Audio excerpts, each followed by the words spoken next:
Hello friends, good morning. Welcome back to Chaitra Kannada log. So ಎಲ್ಲರೂ ಹೇಗಿದ್ದೀರಾ? ಎಲ್ಲರೂ ಚೆನ್ನಾಗಿದ್ದೀರಾ ಅಲ್ವಾ? ಇವತ್ತು ಸಂಡೇ ಲಾಗ್ನ ಮಾಡ್ತಾ ಇದ್ದೀನಿ. ನನ್ನ ಮಗ ಬಂದಿದ್ದಾನೆ ಹಾಸ್ಟೆಲಿಂದ, ಹಾಗಾಗಿ ಏನಾದರೂ ಸ್ಪೆಷಲ್ ಮಾಡೋಣ ಅಂತ ಹೇಳಿ ಮಟನ್ ಮತ್ತು ಚಿಕನ್ನ ನಾನು ಆರ್ಡ್ರ್ ಮಾಡಿದ್ದೆ ಲಿಶಿಯಸ್ ಆ್ಯಪಲ್ಲಿ. ತುಂಬ ಚೆನ್ನಾಗಿರುತ್ತೆ ಫ್ರೆಂಡ್ಸ್. ನಾನು ನಾರ್ಮಲಾಗಿ ಮಟನ್ನನ್ನು ನಾನು ತರಿಸಿರಲಿಲ್ಲ, ಇದರಲ್ಲಿ ಚಿಕನ್ನು ಫಿಶ್ ಎಲ್ಲ ಟ್ರೈ ಮಾಡಿದ್ದೀನಿ. ತುಂಬ ಚೆನ್ನಾಗಿರುತ್ತೆ. ಮಟನ್ನು ಕೂಡ ಅಷ್ಟೇ ತುಂಬ ಸಖತ್ತಾಗಿ ಬಂದಿತ್ತು. ನೀವು ಕೂಡ ಬೇಕಿದ್ರೆ ಇದನ್ನು ಟ್ರೈ ಮಾಡ್ಬೋದು. ಆದರೆ ಸ್ವಲ್ಪ ಇರೋದ್ರಲ್ಲಿ ಕಾಸ್ಟ್ಲಿ ಅನಿಸುತ್ತೆ, ಬಟ್ ಫ್ರೆಶ್ ಆಗಿ ನಮಗೆ ಚಿಕನ್ ಆಗಿರ್ಬೋದು, ಫಿಶ್ಶು, ಮಟನ್ನು ಎಲ್ಲ ತುಂಬ ಚೆನ್ನಾಗಿ ಸಿಗುತ್ತೆ.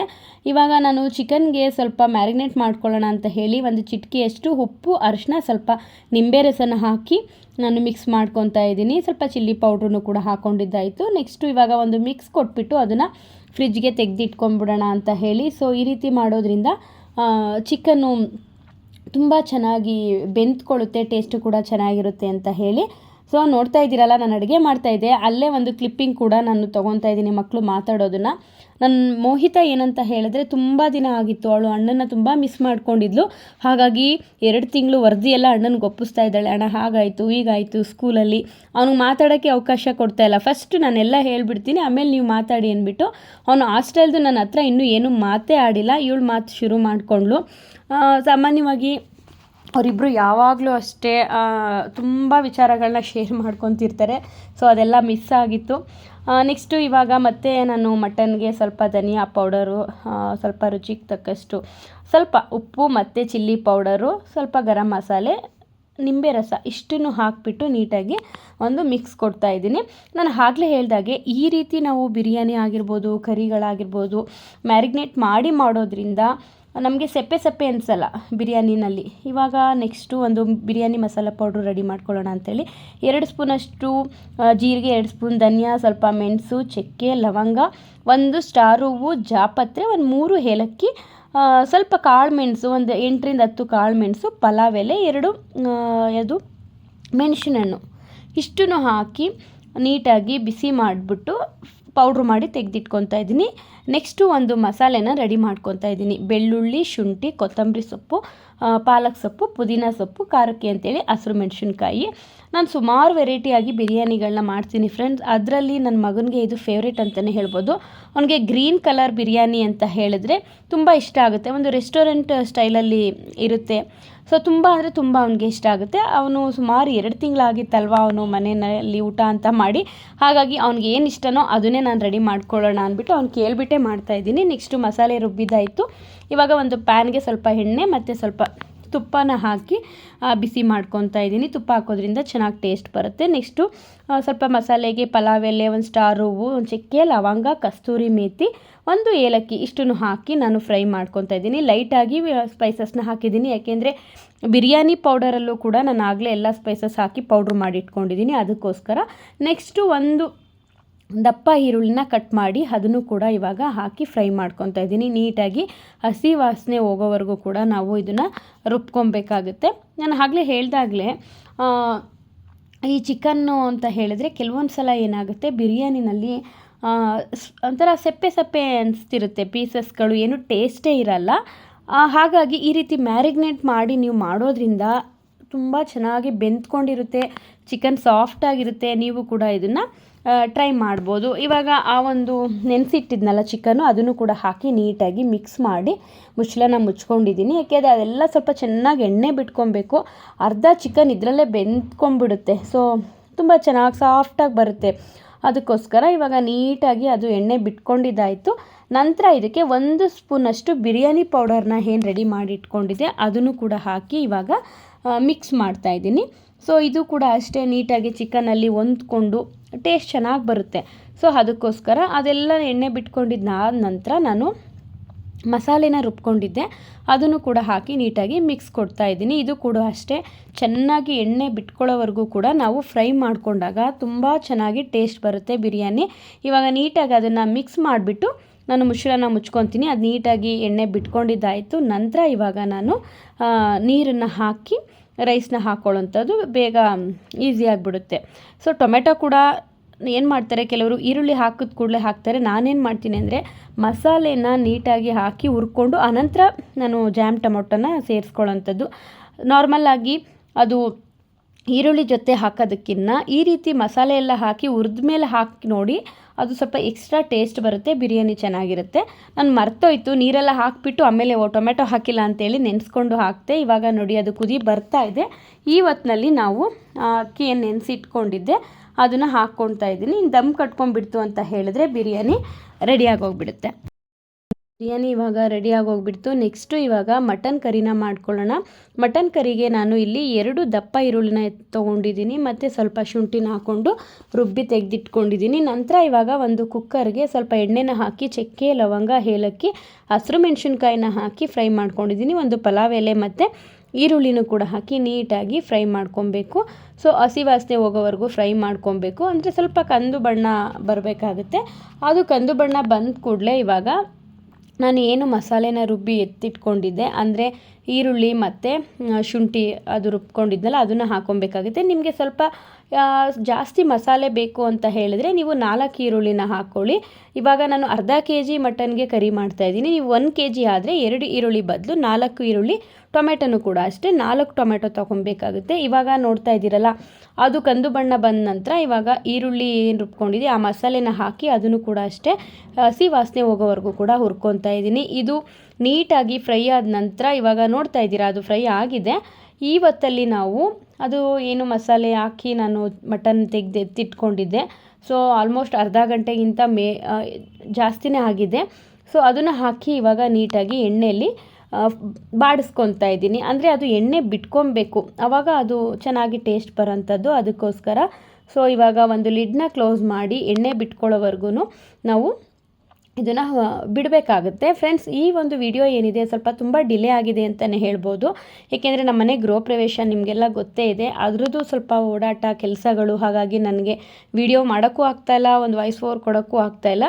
ಹಾಗಾಗಿ ಸ್ವಲ್ಪ ಡಿಲೇ ಆಗಿದೆ, ಸಾರಿ. ನೆಕ್ಸ್ಟು ಇವಾಗ ಅದು ಮಸಾಲೆ ಎಣ್ಣೆ ಎಲ್ಲ ಬಿಟ್ಕೊಂಡ ನಂತರ ಆಲ್ರೆಡಿ ಸ್ವಲ್ಪ ರುಚಿಗೆ ಉಪ್ಪನ್ನ ಹಾಕಿದ್ದೆ, ಅದು ನಾನು ಹೇಳೋದು ಮರ್ತಿದ್ದೀನಿ, ಉಪ್ಪು ಹಾಕಿದ್ದೆ. ಇವಾಗ ನೆಕ್ಸ್ಟು ಸ್ವಲ್ಪ ಟೊಮೆಟೊ ಪ್ಯೂರಿನ ಹಾಕಿ 2 ಟೊಮೆಟೊ ಜಾಮ್ ಟೊಮೆಟೊನ ಇಲ್ಲಿ ತೊಗೊಂಡಿದ್ದೀನಿ, ಮಿಕ್ಸ್ ಮಾಡ್ತಾಯಿದ್ದೀನಿ. ತುಂಬ ಸಿಂಪಲ್ ಫ್ರೆಂಡ್ಸ್, ಎಷ್ಟು ಬೇಗ ಆಗೋಗ್ಬಿಡುತ್ತೆ ಅಂದರೆ ತುಂಬ ಸಿಂಪಲ್ಲು, ಆದರೆ ರುಚಿ ಮಾತ್ರ ಸಖತ್ತಾಗಿರುತ್ತೆ. ನೀವು ಇದನ್ನು ಟ್ರೈ ಮಾಡಿ. ಈ ಒಂದು ಚಿಕನ್ ಬಿರಿಯಾನಿ ಮತ್ತು ಮಟನ್ ಬಿರಿಯಾನಿನ ನೀವು ಟ್ರೈ ಮಾಡಿ, ಆಯಿತಾ. ಇವಾಗ ಫೈನಲ್ ಆಗಿ ಸ್ವಲ್ಪ ಅದಕ್ಕೆ ಧನಿಯಾ ಪೌಡರು 1 ಸ್ಪೂನಷ್ಟು, ಚಿಲ್ಲಿ ಪೌಡರ್ 1 ಸ್ಪೂನಷ್ಟು ಮತ್ತು ಗರಂ ಮಸಾಲ, ನಾನು ಬಿರಿಯಾನಿ ಪೌಡರ್ ಮಾಡ್ಕೊಂಡಿದ್ನಲ್ವ ಅದನ್ನು ಹಾಕಿಲ್ಲ. ಇಲ್ಲಿ ಲಾಸ್ಟ್ ವಿಡಿಯೋಗಳಲ್ಲಿ ನೀವು ನೋಡಿದ್ದೀರಾ. ಸೊ ಗರಂ ಮಸಾಲೆ ಪೌಡರ್ನ ಹೇಗೆ ಮಾಡಿದೆ ಅಂತ ಹೇಳಿ ಆ ಒಂದು ಪೌಡರ್ನ ನಾನಿಲ್ಲಿ ಹಾಕ್ಕೊತಾ ಇದ್ದೀನಿ. ಫೈನಲ್ ಆಗಿ ಕೊತ್ತಂಬರಿ ಸೊಪ್ಪನ್ನ ಹಾಕಿ ಲಿಡ್ನ ಕ್ಲೋಸ್ ಮಾಡಿಕೊಂಡು ಒಂದು 2 ರಿಂದ 3 ವಿಷಲ್ನ ತೊಗೊಂಡ್ರೆ ಅದು ಮಟನ್ ಕರಿ ರೆಡಿಯಾಗಿ ಹೋಗ್ಬಿಡುತ್ತೆ. ನೋಡ್ತಾ ಇದ್ದೀರಲ್ಲ, ಸೊ ಚಿಕನ್ ಬಿರಿಯಾನಿ ಮತ್ತು ಮಟನ್ ಕರಿ ರೆಡಿಯಾಗಿ ಹೋಗ್ಬಿಡ್ತು. ನನ್ನ ಮಗ ತುಂಬ ದಿನ ಆಗೋಗಿತ್ತು. ಸಂಡೇ ಅಂತ ಹೇಳಿದ್ರೆ ನಾನು ಅವನಿಗೋಸ್ಕರನೇ ಬಿರಿಯಾನಿ ಮಾಡ್ತಾಯಿದ್ದೆ, ಅವ್ನಿಗಿಷ್ಟ ಅಂತೇಳಿ. ಕ್ರಿಕೆಟು ಅವನು ಮುಗಿಸ್ಕೊಂಬರೋವರೆಗೆ ನಾನು ಗೀ ರೈಸೋ ಬಿರಿಯಾನಿನೋ ಏನಾದರೂ ಒಂದು ಈ ಥರ ಸ್ಪೆಷಲಾಗಿ ಅವ್ನಿಗೆ ಮಾಡಿಕೊಡ್ತಾಯಿದ್ದೆ. ಅದನ್ನು ತುಂಬ ಅವ್ನು ಮಿಸ್ ಮಾಡ್ಕೊತಾ ಇದ್ದಾನೆ. ಅದಕ್ಕೋಸ್ಕರ ಇವಾಗ ಅದನ್ನು ಮಾಡಿ ಅವನಿಗೆ ಇಷ್ಟ ಅಂತೇಳಿ ಬಡಿಸ್ತಾ ಇದ್ದೀನಿ. ಮನ್ಸಿಗೆ ಏನೋ ಒಂಥರ ಸಮಾಧಾನ. ಮಕ್ಕಳಿಗೆ ಇಷ್ಟ ಆಗಿರೋ ಒಂದು ಅಡುಗೆನ ನಾವು ಮಾಡಿ ಮನೆಯಲ್ಲಿ ಬಡಿಸಿ ಅವರು ನೀಟಾಗಿ ಊಟ ಮಾಡ್ತಾರಲ್ಲ, ಅದು ಎಷ್ಟು ತಾಯ್ದಿರಿಗೆ ಖುಷಿ ಅನಿಸುತ್ತೆ ಅಂದರೆ ನಮ್ಗೆ ಏನು ಕೊಟ್ಟರು ಅದು ಅಷ್ಟು ಖುಷಿ ಆಗಲ್ವೇನೋ, ಅಷ್ಟು ಖುಷಿ ಆಗುತ್ತೆ. ನನಗೂ ಕೂಡ ಅಷ್ಟೇ. ಇವತ್ತು ಏನೋ ಸಿಕ್ಕಿದ ರೀತಿ ನಾನು ಅಷ್ಟು ಖುಷಿಯಾಗಿ ಅಡುಗೆ ಮಾಡ್ತಾಯಿದ್ದೀನಿ. ಅದರಲ್ಲೂ ಒಟ್ಟಿಗೆ ಕುತ್ಕೊಂಡು ಊಟ ಮಾಡೋದು ಇದೆಯಲ್ಲ, ತುಂಬ ದಿನವೇ ಆಗಿಬಿಟ್ಟಿತ್ತು. ಇದನ್ನು ತುಂಬ ಮಿಸ್ ಮಾಡ್ಕೊತಿದ್ದೆ ಫ್ರೆಂಡ್ಸ್. ಅದಕ್ಕೆ ಹೇಳ್ತಾ ಇದ್ದೆ, ಎಲ್ಲ ಬನ್ರಪ್ಪ ಇವತ್ತು ಜೊತೇಲಿ ಕುತ್ಕೊಂಡು ನೀಟಾಗಿ ಸಂತೃಪ್ತಿಯಿಂದ ಊಟ ಮಾಡೋಣ ಅಂತೇಳಿ ಖುಷಿಯಾಗಿ ಅಡುಗೆ ಮಾಡಿ ಬಡಿಸ್ತಾ ಇದ್ದೀನಿ. ರುಚಿನೂ ಕೂಡ ಅಷ್ಟೇ ತುಂಬ ಅಂದರೆ ತುಂಬ ಸಖತ್ತಾಗಿತ್ತು ಫ್ರೆಂಡ್ಸ್. ನಾನು ಆಗಲೇ ಹೇಳಿದೆ, ಇದನ್ನು ನೀವು ಖಂಡಿತ ಮಿಸ್ ಮಾಡ್ಕೊಂಬಿಡಿ, ಟ್ರೈ ಮಾಡಿ. ನನಗೆ ಕಮೆಂಟ್ ಮಾಡೋದು ಮಾತ್ರ ನೀವು ಮಿಸ್ ಮಾಡಬೇಡಿ. ನೀವು ಅಡುಗೆ ಮಾಡಿಬಿಟ್ಟು ಕಮೆಂಟ್ ಮಾಡಿದ್ರೆ ನನಗೆ ಗೊತ್ತಾಗುತ್ತೆ, ನಾನು ಮಾಡಿರೋದು ಅವ್ರಿಗಿಷ್ಟ ಆಗಿದೆ, ಟ್ರೈ ಮಾಡಿದ್ದಾರೆ, ಇನ್ನೂ ನೆಕ್ಸ್ಟ್ ಒಳ್ಳೆ ವಿಡಿಯೋ ಮಾಡೋಣ ಅನ್ನೋದು ನಮಗೂ ಒಂದು ಜವಾಬ್ದಾರಿ ಬರುತ್ತೆ. ಅದಕ್ಕೋಸ್ಕರ ಇವಾಗ ತಿಂಡಿ ಕೊಟ್ಟಿದ್ದಾಯಿತು. ನಾನು ಕೂಡ ಅಷ್ಟೇ, ನನಗೇನಂತ ಹೇಳಿದ್ರೆ ಬಿಸಿ ತಿನ್ಬಿಡಬೇಕು. ಅದರಲ್ಲೂ ಚಳಿಗಾಲ ಅಂತ ಹೇಳಿದ್ರೆ ನನಗೆ ಬೇಗ ಆರೋಗ್ಬಿಡುತ್ತೆ ಅಂತ. ನಾರ್ಮಲಾಗಿ ಎಂಥ ಸಮ್ಮರ್ ಆದರೂ ನನಗೆ ಬಿಸಿ ಇಷ್ಟ ಆಗುತ್ತೆ. ಚಳಿ ಅಂದ್ಬಿಟ್ರೆ ನನಗೆ ಅಲ್ಲಿ ಮಾಡಿದ್ದು ಅಲ್ಲಿ ತಿನ್ನಬೇಕು, ಅದೊಂದೇ. ನಾನು ಯಾವ ಊಟನಾದರೂ ಮಾಡ್ತೀನಿ, ಆದರೆ ಸ್ವಲ್ಪ ಬಿಸಿ ಅಂದರೆ ನನಗೆ ಊಟ ಅಂತಲ್ಲ, ಟೀ ಆಗಲಿ ಕಾಫಿ ಆಗಲಿ, ನಾನು ಏನೇ ಆದರೂ ಬಿಸಿ ಅನ್ನೋದು ನನಗೆ ತುಂಬ ಇಷ್ಟ ಆಗುತ್ತೆ. ಸೊ ಊಟ ಮಾಡ್ತಾಯಿದ್ದೀವಿ. ಎಲ್ಲ ಮುಗಿಸ್ಕೊಂಡಿದ್ದಾದಮೇಲೆ ಮಕ್ಕಳು ಸ್ವಲ್ಪ ಐಸ್ ಕ್ರೀಮ್ ಮಾಡಬೇಕು ಅಂದ್ಕೊಂಡು ಹೇಳಿದ್ರು. ಅದಕ್ಕೋಸ್ಕರ ಮಾಡ್ಕೊಳ್ಳಿಯಪ್ಪ ಒಟ್ಟಿಗೆ, ಆಮೇಲೆ ಕಿಚನ್ ಕ್ಲೀನ್ ಮಾಡ್ಕೊತೀನಿ ಅಂತೇಳಿ ಅವ್ರಿಗೆ ಏನು ಬೇಕೋ ಎಲ್ಲ ರೆಡಿ ಮಾಡ್ಕೊತಾ ಇದ್ದಾರೆ. ಅವರು ಅಷ್ಟೇ ಸಂಡೇಸ್ ಅಂತ ಹೇಳಿದ್ರೆ ಈ ರೀತಿ ಬೇರೆ ಬೇರೆ ರೆಸಿಪಿನ ಅವರು ಟ್ರೈ ಮಾಡ್ತಾಯಿದ್ರು. ಐಸ್ ಕ್ರೀಮ್ ಆಗಿರ್ಬೋದು, ಚಾಕ್ಲೇಟ್ ಆಗಿರ್ಬೋದು, ಅದೆಲ್ಲ ಇಷ್ಟ ಆಗುತ್ತೆ ಅವ್ರಿಗೆ. ಅದರಲ್ಲೂ ಮೋಹಿತ ಅಂತೂ ಸ್ವಲ್ಪ ಡಿಫ್ರೆಂಟಾಗಿ ನಾರ್ಮಲ್ ಅಡುಗೆಗಿನ್ನ ಈ ರೀತಿ ಏನಾದರೂ ಡಿಫ್ರೆಂಟಾಗಿ ಟ್ರೈ ಮಾಡೋದಂದರೆ ಅವಳಿಗೆ ಇಷ್ಟ ಆಗುತ್ತೆ. ನಾನು ಕೂಡ ಅಷ್ಟೇ ಇದನ್ನು ಸಪೋರ್ಟ್ ಮಾಡ್ತೀನಿ. ಏಕೆಂದರೆ ಮಕ್ಕಳು ಏನೇ ಒಂದು ಪ್ರಯತ್ನ ಮಾಡಿದ್ರು ಕೂಡ ನಾವು ಅದನ್ನು ಸಪೋರ್ಟ್ ಮಾಡಬೇಕಾಗತ್ತೆ. ಆವಾಗ ಅವ್ರಿಗೆ ಇನ್ನೂ ಒಂದಷ್ಟು ಇಂಟ್ರೆಸ್ಟ್ ಬರುತ್ತೆ. ನಾವು ಎಲ್ಲ ಹರಡ್ಬಿಡ್ತೀರಾ, ನಿಮಗೆ ಬರಲ್ಲ, ನೀವು ಚಿಕ್ಕ ಮಕ್ಕಳು ಅಂತ ಹೇಳಿದ್ರೆ ಅವ್ರು ಕಲಿಯೋದಕ್ಕೆ ಅವಕಾಶನೇ ಆಗಲ್ಲ. ಹಾಗಾಗಿ ನಾನು ಈ ರೀತಿ ಕೆಲವೊಂದು ಅವ್ರ ಇಂಟ್ರೆಸ್ಟ್ ಏನು ಕೆಲಸಗಳಿರುತ್ತೋ ಅದಕ್ಕೆ ಸಪೋರ್ಟ್ ಮಾಡ್ತೀನಿ. ಸ್ವಲ್ಪ ಹರಡ್ಕೊಳ್ಳುತ್ತೆ, ಹರಡ್ಕೊಳ್ಳಿ, ನಾವು ಕ್ಲೀನ್ ಮಾಡ್ಕೊಳ್ಳೋಣ, ಅದರಿಂದ ಏನಾಗಲ್ಲ. ಆದರೆ ಅವ್ರ ಇಂಟ್ರೆಸ್ಟ್ಗೆ ನಾವು ನೀರೆರಿಬೇಕೇ ಹೊರತು ಆಗಲ್ಲ ಅಂದ್ಬಿಟ್ಟು ಡಿಸ್ಕರೇಜ್ ಮಾಡಿ ಅವ್ರ ಮುಂದೆ ಯಾವ ಪ್ರಯತ್ನನೂ ಮಾಡದೇ ಇರೋ ರೀತಿ ಮಾಡಬಾರ್ದು. ನಮ್ಮನೇಲಿ ಯಾವಾಗಲೂ ಅಷ್ಟೇ ಸಂಡೇಸ್ ಅಂತ ಹೇಳಿದ್ರೆ ಅವ್ರಿಗೆ ರಜಾ ಇರೋಂಥ ಟೈಮಲ್ಲಿ ವೇಸ್ಟ್ ಆಗುತ್ತಾ ಆಗಲಿ, ಒನ್ ಟೈಮ್ ಆಗುತ್ತೆ, ಮತ್ತೆ ಅವರು ಕಲ್ತ್ಕೋತಾರೆ. ಅದಕ್ಕೋಸ್ಕರ ನೀವು ಕೂಡ ಅಷ್ಟೇ ನಿಮ್ಮ ಮನೆಯಲ್ಲಿ ಮಕ್ಕಳಿಗೆ ಈ ರೀತಿ ಇಂಟ್ರೆಸ್ಟ್ ಇತ್ತು ಅಂದರೆ ಸಪೋರ್ಟ್ ಮಾಡಿ, ಯಾವುದೇ ರೀತಿ ಅವ್ರಿಗೆ ಡಿಸ್ಕರೇಜ್ ಮಾಡಬೇಡಿ ಅಂತಲೇ ಹೇಳ್ತೀನಿ. ಏನೋ ಅಪ್ಪ ಅದು ice cream Orion ice cream ಏನೋ ಟ್ರೈ ಮಾಡ್ತೀನಿ ಅಂದರು. ಸೊ ಓರಿಯೋ ಅನಿಸುತ್ತೆ ನನಗೆ, ಅದು ಬಿಸ್ಕೆಟ್ ಯಾವುದು ಅಂತಲೂ ನನಗೇನಂದರೆ ಆ ಥರ ಜಂಕ್ ಬಗ್ಗೆ ಅಷ್ಟು ನಿಜ ಹೇಳ್ತೀನಿ ನನಗೆ ನಾಲೆಡ್ಜ್ ಇಲ್ಲ. ನಾನು ಕಡಿಮೆ ಮನೆಗೆ ತರೋದು ಕೂಡ ಕಡಿಮೆನೇ. ಸೊ ಹಾಗಾಗಿ ನಾನು ಅದ್ರ ಬಗ್ಗೆ ನಾನು ಜಾಸ್ತಿ ತಲೆ ಕೆಡಿಸ್ಕೊಳ್ಳೋಕೆ ಹೋಗಲ್ಲ. ಏನೋ ಸ್ವಲ್ಪ ಅದು ಇದು ಏನೇನೋ ಕ್ರೀಮ್ ಎಲ್ಲ ತೊಗೊಂಬರ್ತೀವಮ್ಮ ಅಂತೇಳಿ ತಂದು ರೆಡಿ ಮಾಡ್ತಿದ್ರು. ಪರವಾಗಿಲ್ಲ ಮಾಡ್ಕೊಳ್ಳಿಯಪ್ಪ, ಸ್ವಲ್ಪ ತಿನ್ನಂಗೆ ಮಾಡಿ ಅಂದ್ಕೊಂಡೆಲ್ಲ ನಾನು ಕಾಮಿಡಿ ಮಾಡ್ತಾಯಿದ್ದೆ. ಏನು ಗೊತ್ತಾ, ಈ ರೀತಿ ಒಟ್ಟಿಗೆ ಅವ್ರು ಮಾತಾಡಿಕೊಂಡು ಹಿಂಗೆಲ್ಲ ಟ್ರೈ ಮಾಡ್ತಾ ಇದ್ದರೆ ನನಗೆ ಅದೇ ಒಂದು ಖುಷಿ ಆಗ್ತಾಯಿದೆ. ಸೊ ನೋಡಿ ರೆಡಿ ಆಗ್ತು, ಅದು ಐಸ್ ಕ್ರೀಮ್ ಹೋಗಿ ಕೇಕ್ ಆಗೋಗ್ಬಿಡ್ತು. ಆದರೂ ತುಂಬ ಸುಮ್ಮನೆ ಹೇಳಬಾರ್ದು, ಟೇಸ್ಟ್ ಅಂತೂ ತುಂಬ ಚೆನ್ನಾಗಿತ್ತು ಫ್ರೆಂಡ್ಸ್. ತುಂಬ ಏನೋ ಒಂದು ಪ್ರಯತ್ನ ತುಂಬ ಚೆನ್ನಾಗಿತ್ತು. ಸೊ ಇವಾಗ ಅವರು ಆಟ ಆಡ್ಕೊತಿದ್ದಾರೆ. ಅವಳು ಏನಂದರೆ ನಮಗಿನ್ನೂ ಮಾತಾಡೋಕ್ಕೆ ಬಿಡ್ತಾಯಿಲ್ಲ. ನಾವು ಅದಕ್ಕೆ ಬಿಟ್ಬಿಟ್ಟಿದ್ದೀವಿ. ಅವರಿಬ್ಬರು ಎಷ್ಟು ಖುಷಿಯಾಗಿ ಟೈಮ್ನ ಕಳೀಲಿ, ಆಮೇಲೆ ನಿಧಾನವಾಗಿ ಅವ್ರ ಜೊತೆ ಮಾತಾಡೋಣ ಅಂತ ಹೇಳಿ. ಏಕೆ ಗೊತ್ತಾ, ನಾನು ಅದೇ ಹೇಳಿ ಕಲಿಸಿರೋದು ಅವ್ರಿಗೆ. ನನಗೆ ಏನಪ್ಪ ಅಂದರೆ, ನೋಡ್ರಪ್ಪ, ಈ ಒಂದು ಅಣ್ಣ ತಂಗಿ ಸಂಬಂಧ ಇದೆಯಲ್ಲ, ಅಪರೂಪವಾದ ಸಂಬಂಧ, ಯಾರಿಗೂ ಕೂಡ ಅಷ್ಟು ಸುಲಭದಲ್ಲಿ ಸಿಗಲ್ಲ. ಅಣ್ಣ ತಮ್ಮ ಇರ್ತಾರೆ, ಮತ್ತು ಅಕ್ಕ ತಂಗಿ ಇರ್ತಾರೆ. ನಿಮಗೆ ನಿಜ, ನೀವು ಲಕ್ಕಿಗಳು. ನಮಗೆ ನೋಡಿ ಎಷ್ಟು ಫೀಲ್ ಆಗುತ್ತೆ. ನನಗೆ ಅಣ್ಣ ತಂಗಿ ಅಂದರೆ ತುಂಬ ಇಷ್ಟ.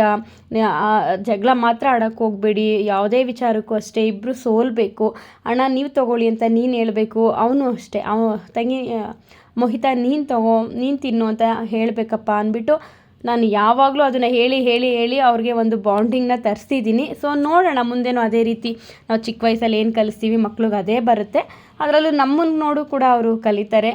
ಸೊ ಆ ಥರ ಫ್ರೆಂಡ್ಸ್. ನೆಕ್ಸ್ಟು ಇವಾಗ ನಾನು ಸೋಮವಾರ ಲಾಗ್ನ ಮಾಡೋಕ್ಕಾಗಲಿಲ್ಲ, ನೆಕ್ಸ್ಟು ಟ್ಯೂಸ್ಡೇ ಲಾಗ್ನ ಮಾಡ್ತಾಯಿದ್ದೀನಿ. ಸೊ ಸೋಮವಾರ ಎಲ್ಲ ಸ್ವಲ್ಪ ಅವನು ಬಟ್ಟೆಗಳು ತಂದಿದ್ದ, ಅದೆಲ್ಲ ವಾಶ್ ಮಾಡೋದೇ ಆಗೋಯ್ತು ನನಗೆ ಕೆಲಸ, ಬೇರೆ ಏನೂ ಮಾಡೋಕ್ಕಾಗಲಿಲ್ಲ. ಅದಕ್ಕೋಸ್ಕರ ನೆಕ್ಸ್ಟ್ ಡೇ ಇವಾಗ ನಾನು ಬೆಳಿಗ್ಗೆನೇ ಎದ್ದು ಮನೆ ಕೆಲಸ ಎಲ್ಲ ಮುಗಿಸಿ ದೇವ್ರ ಪೂಜೆನೂ ಮಾಡ್ಕೊತಾ ಇದ್ದೀನಿ. ಅತ್ತೆ ಮಾವ ಕೂಡ ಬಂದರು, ನಾನು ಅವ್ರನ್ನ ವಿಡಿಯೋದಲ್ಲಿ ತೋರ್ಸೋಕ್ಕಾಗಲಿಲ್ಲ. ಸೊ ಅತ್ತೆ ಮಾವನೂ ಕೂಡ ಬಂದಿದ್ದಾರೆ, ಮೊಮ್ಮಗ ಬಂದಿದ್ದಾನೆ ಅಂತ ಹೇಳಿ ಬೆಳಿಗ್ಗೆ ಇವಾಗ ದೇವಸ್ಥಾನಕ್ಕೆ ಕರ್ಕೊಂಡು ಹೋಗೋಣ ಅಂತ ಹೇಳಿ ಎಲ್ಲ ರೆಡಿ ಮಾಡ್ಕೊತಾ ಇದ್ದೀನಿ. ಪೂಜೆ ಎಲ್ಲ ಮುಗಿಸ್ಕೊತಾ ಇದ್ದೀನಿ. ಬಂಡಿ ಮಹಾಕಾಳಿ ದೇವಸ್ಥಾನಕ್ಕೆ ಹೋಗಿ ಬರೋಣ ಅಂತ ಹೇಳಿ ಲಾಸ್ಟು ಅಮಾವಾಸ್ಯೆನಲ್ಲಿ ನಾನು ಹೋಗಿದ್ದೆ ಫ್ರೆಂಡ್ಸ್ ಜೊತೆ. ವಿಡಿಯೋ ಕೂಡ ನಾನು ಹಾಕಿದ್ದೆ. ಸೊ ಫ್ಯಾಮಿಲಿ ಎಲ್ಲ ಹೋಗ್ಬೇಕನ್ನೋದು ಆಸೆ ಇತ್ತು. ಹಾಗಾಗಿ ಇವತ್ತು ನಮ್ಮ ಹಸ್ಬೆಂಡ್ ಕೂಡ ವರ್ಕ್ಗೆ ರಜಾ ಹಾಕಿದ್ದಾರೆ. ಸೊ ಅವರು ಋತ್ವಿಕ್, ಮೋಹಿತ 4 ಜನ ಹೋಗ್ತಾ ಇದ್ದೀವಿ. ಅತ್ತೆ ಮಾವ ಬರ್ತಾ ಇಲ್ಲ, ಯಾಕೆಂದರೆ ತುಂಬ ಕ್ರೌಡ್ ಇರುತ್ತೆ ಫ್ರೆಂಡ್ಸ್. ಲಾಸ್ಟ್ ಟೈಮೇ ನಾನು ಬೆಳಗ್ಗೆ 7 ಗಂಟೆಗೆ ಹೋಗಿ ಮನೆಗೆ ಬರೋವರೆಗೆ 4 ಗಂಟೆ ಆಗೋಯಿತು.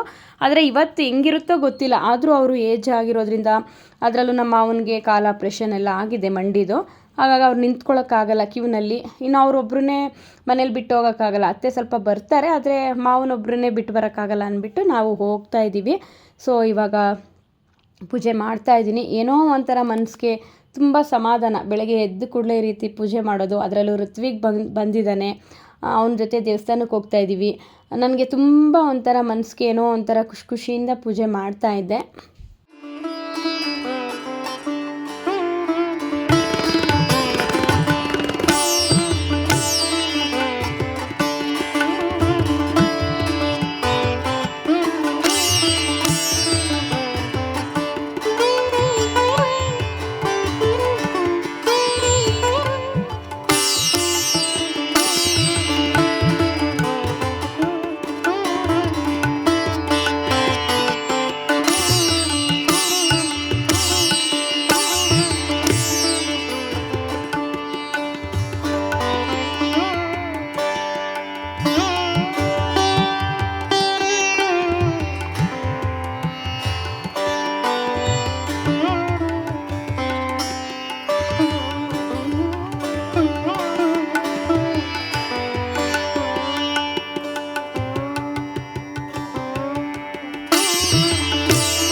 4 ಗಂಟೆಯಿಂದನೂ ಕೂಡ ಕೆಲಸ ಸ್ಟಾರ್ಟ್ ಆಗಿದೆ. ಆದರೆ ಪೂಜೆ ಮಾಡೋವರೆಗೆ ಬೆಳಕು ಹಾಗೇ ಹೋಯಿತು.